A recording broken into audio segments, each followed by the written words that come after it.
versus shooting digitally?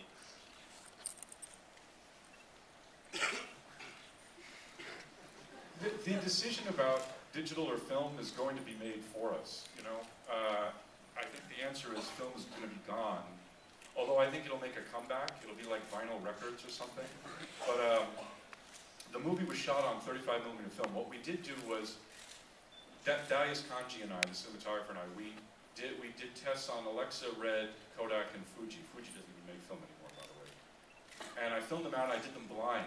You know, we just screened them and said, well, which one is the best? And to my mind, screening them blind, it wasn't close. The Kodak looked incredible. But I think it's the power of what is new that is really very, in some ways, damaging. Because if you say, okay, let's say everybody shot in digital.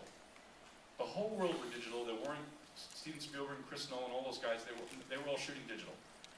And all of a sudden I came out with a new product and I say, well, there's this thing, it doesn't see in pixels, it sees in grain, which is more like your eye sees, and it has better contrast ratio than digital, and it has better representation of color than digital, and the blacks are better. You know, everyone would be like, this new thing, film, I gotta change to film. Because I can't understand why everyone wants to migrate to a medium that is, in my mind, objectively worse. It's not even cheaper, really, digital. Now, there are some advantages. I think it comes from cinematographers being fearful. Because what happens is that on digital, you see exactly what you're getting from the monitor. And so there's no evening of terror. I remember Darius's reaction when we did all this stuff in the sewer system where Joaquin and Marion are being chased by the police. That night, Darius was like, I don't know, I did all that and I don't know what you're going to see, and it's really, I don't know. And you can tell he had a sleepless night worrying about the lab and all that. And that's gone with digital. But the audience doesn't care about that. The audience sees the movie. They don't care about the sleepless night that you had, not worrying about whether the thing would be developed or whether there would be an image. So and you mentioned the new Hollywood thing. Well, to me, that was a wonderful period in American cinema where there was a kind of honesty and a directness to the emotional life of these characters. You know, and I think that there are many filmmakers today who work in a very admirable way.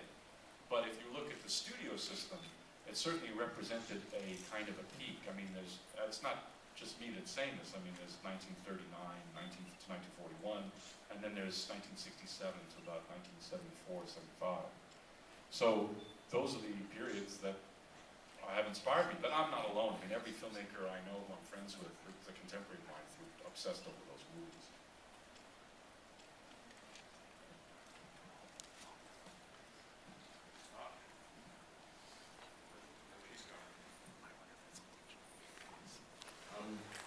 Okay.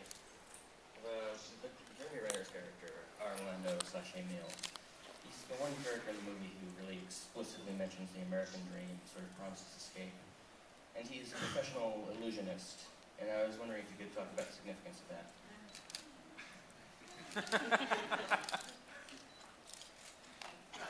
You just made it so obvious.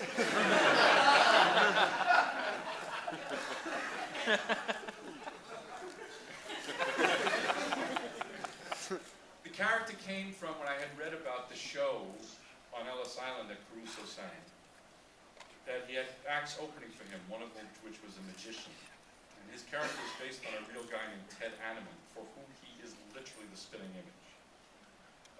And I just found that, you know, magic was very important in the early 20s. I mean, it was the age of Houdini, but even before, before Houdini, other did a lot of magicians. It was magic and the occult, you know, as a way of explaining the unexplainable. So that was part of the history of it, but then it did have, I call it, a thematic tie, and I can't answer that now. You basically said it.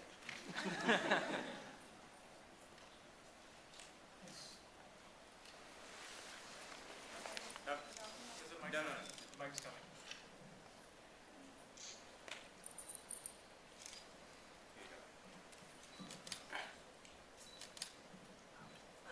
Bruno's business are the desperate.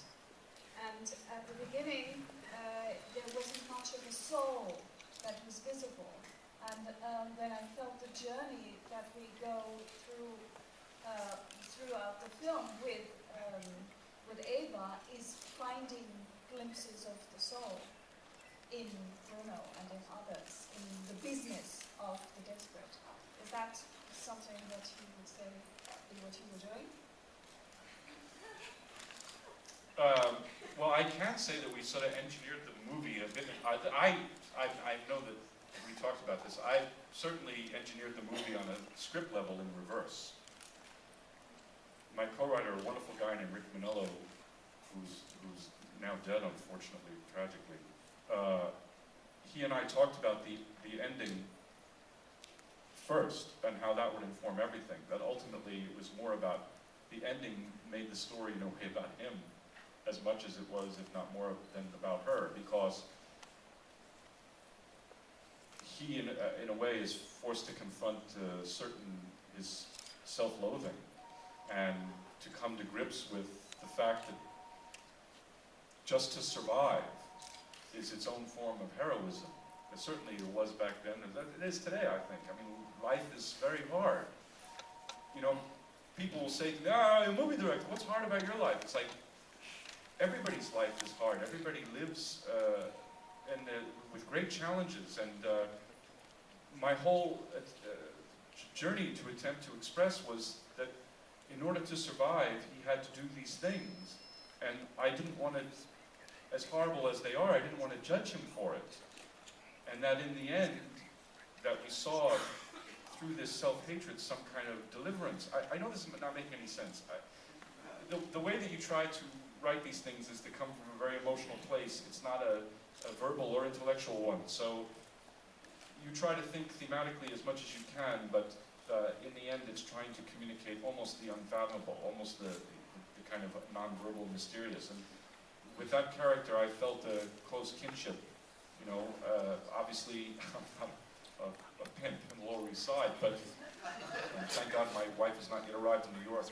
But what I can say is that I did empathize with his self-loathing and his struggle to survive, his struggle to battle, in my case, depression, but certainly struggle to battle the difficulties of living.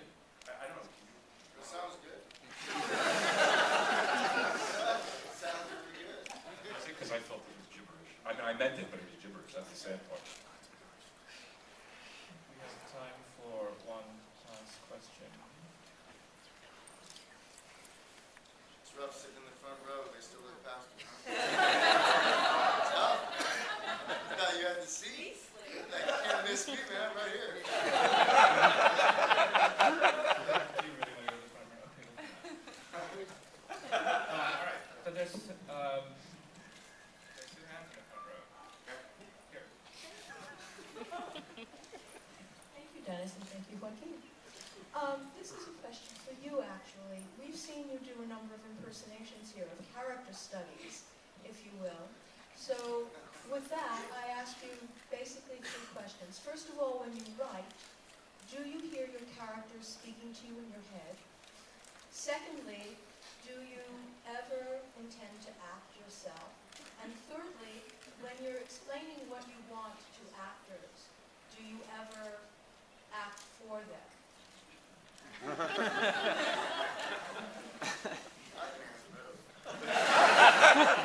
ahead. You do see the characters in your head. You do start talking about it. We're trying to. No, that's true, but I will answer the. First of all, I'm the worst actor ever. I had two chances to act in my life. The first was Wes Anderson wanted me to be in The Life Aquatic, and he said, no, it's really fun. You come, it'll be in Rome, it'll be amazing. So I said, what do you mean, Wes? I said, how long? He said, well, 2 or 3 weeks. And I'm thinking, no way, right? No way, 2 or 3 weeks. And I didn't understand why he wanted to cast me, but I don't know. He's a friend, and as a consequence, probably wanted some form of revenge. And so I said, okay. And then we were going to go, and then all of a sudden I got the the schedule, and it was, 5 months at Cinecittà, and I could just see, mental illness creeping in. And so I said no, and he said, wait, time to Rome, you gotta come to Rome. I said, 5 months in Rome. And all of a sudden I felt like Rupert Pupkin, 6 weeks, I can't keep it to 6 weeks. I'm glad some of you got that. Some jokes are just for me, you see. So that was the one chance. Then the second chance I had was I acted in a friend of mine's movie called Love Jones. And I had a scene with Lorenz Tate. And if you see Love Jones, I'm not in the movie. So that should tell you how good I was. It's called Cutting Room Floor. But I do love actors, and as a consequence of my ineptitude, I realize how difficult that it is. And I get angry at friends of mine when they say, so-and-so was just playing himself. I really love James Caan's performance in The Godfather as Sonny Corleone, and I've heard people say, oh, he's just playing himself, which A, is not true. I know Jimmy Caan very well, and B, even if that were the case, that would be the best thing you could possibly do. Like removing the wall between actor and character, removing the wall between character and story, character and spectator. That is a great thing, and I do not have that talent at all. So, of course, I'm probably, as all directors are, a frustrated actor, and I like to act like I'm better than they are, and of course I'm significantly less skilled. So, how do I work with the actors? I don't know. That's a question you would answer. I don't know. Or actually, obviously, not answer. But, all right, so... He does, he's actually a good mind. He will be. Mike, And he will, after a couple weeks, he will start like doing lines. He'll try and say it like your character. It's really funny. It's actually really good. That's terrible. I give you line readings? No, but you'll just start talking about things. You will talk about a scene, and you'll start trying to talk like the character and explaining the scene. It's really funny. That's not conscious. I mean, here's the thing. In a way, all writing is almost a kind of form of method, because you have to live the person that you're writing. And what you find is that whenever I give the script to friends of mine who, for feedback before I shoot, tell me what you think. If I haven't done that sort of weird living it for that person, even if it's a smaller role, inevitably a friend of mine will go, yeah, that character, that's not good. You didn't even think about that character. You can never hide from that. So, yeah, I try to think it as much as possible and hope for the best. That's all we have time for. Thank you for coming. Thank you.